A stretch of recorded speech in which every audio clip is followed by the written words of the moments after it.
স্বাগত ডিবিসি দেশের সংবাদে। আপনাদের সাথে আছি আমি ফারহাত তাসনিম। শুরুতেই জানিয়ে দেব মার্কেন্টাইল ব্যাংক সংবাদ শিরোনাম।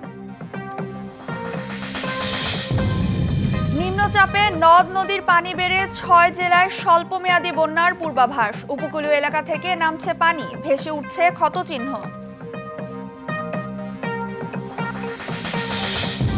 ঈদের দীর্ঘ ছুটিতে থমকে যেতে পারে চট্টগ্রাম বন্দরের কার্যক্রম। কন্টেনার জট হতে পারে ভয়াবহ, আমদানি রপ্তানিতে স্থবিরতার শঙ্কা।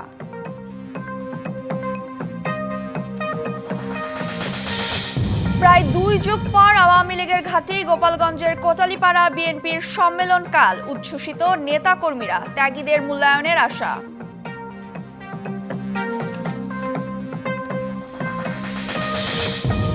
এবং জনবল সংকটে রংপুর মেডিকেল কলেজ হাসপাতাল, ব্যাহত চিকিৎসা সেবা, ধারণ ক্ষমতার ৮ গুণ রোগী ভর্তি, দালালের দৌরত্বে দুর্ভোগ পদে পদে।